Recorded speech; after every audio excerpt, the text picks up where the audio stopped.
Welcome to the Independent Woman with Wine. And this independent woman with wine today is enjoying a really nice glass of 19 Crimes Cali Smooth is Silk and Red Blend. It's the Snoop Dogg's wine. It's pretty good. Not only it's good, it also does not break the bank. That was about like a $10 or $11 bottle. And I am enjoying very much. I think it's really, really good. Good job, Snoop Dogg. So this week, I've been thinking a lot about my past. It's been only a few years that I learned not to live in the past. I left the past in the past. And I think things have been good, or just not too good that I haven't remember or thought about it much about my past.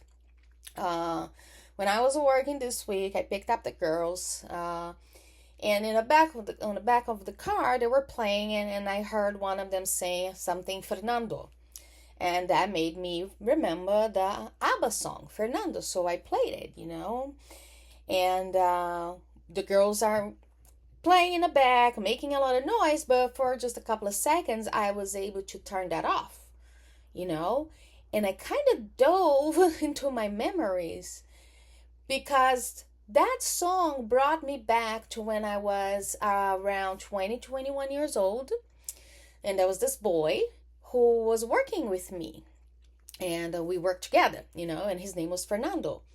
And the radio was always on, so every time the song would come out, he'd be like, "Oh, it's my song," we're like, "Oh," that joke back and forth. And I was in love with him.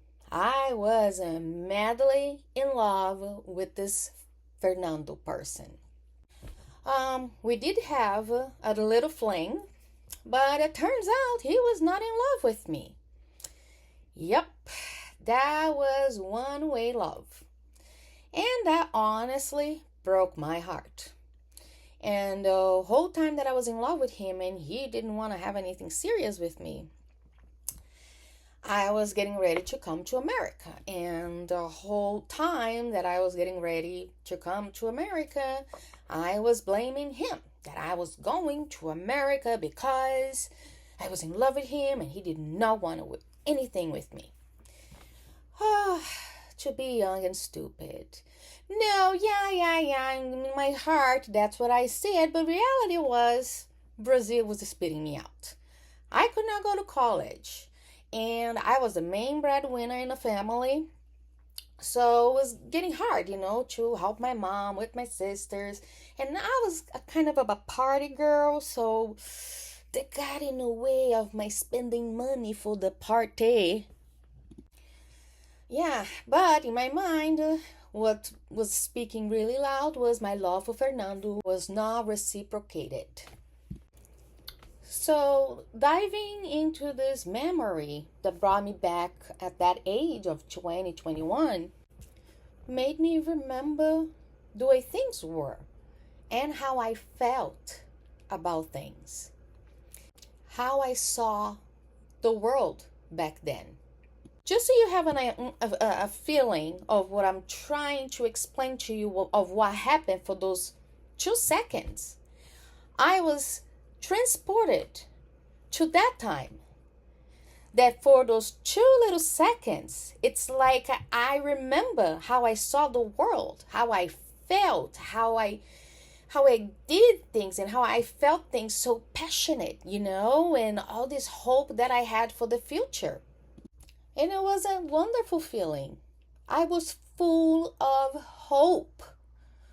Things on my mind was what my future will be like. Am I going to get married? Am I going to have children?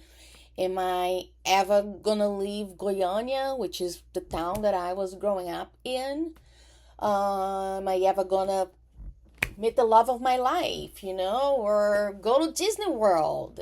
Things like that, the possibilities were enormous. It was so many that I don't think I knew how to choose.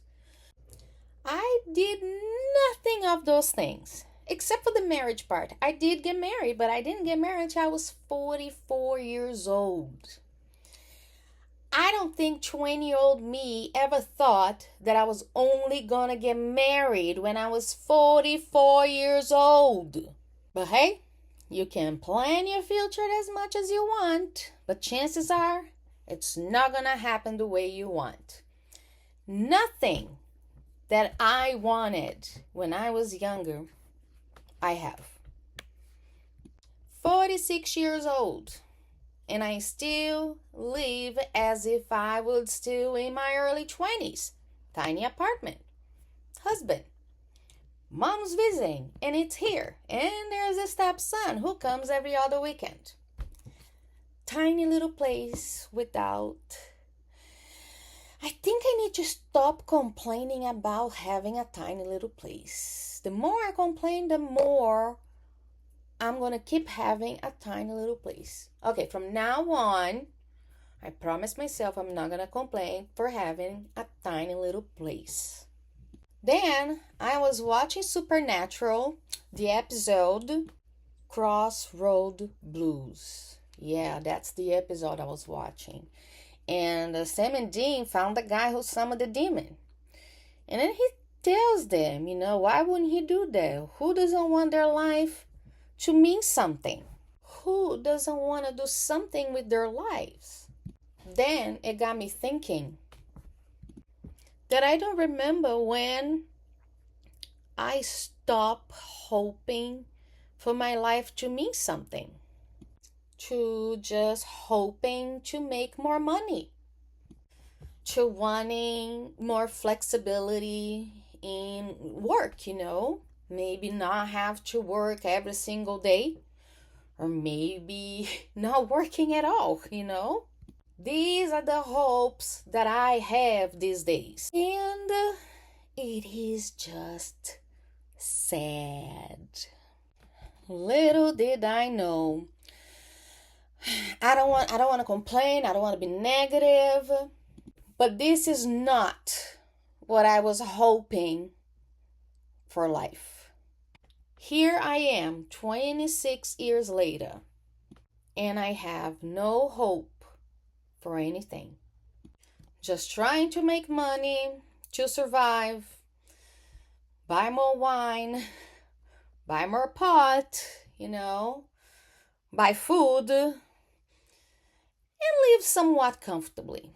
That's all we can all hope for. At least that's what I hope for. So basically it's to make more money. Because for all of these things, you need money.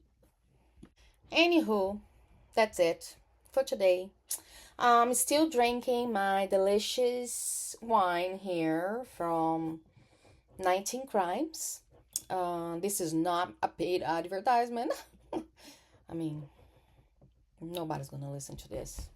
And as usual, I like to end with a meme, right? So hold on a second because I have to find one. The meme that I found is, it's very funny. There's like a cartoon woman with a big ass glass of wine, just like my big ass glass of wine. And she's saying, dinner plans, wine and whatever's still not expired.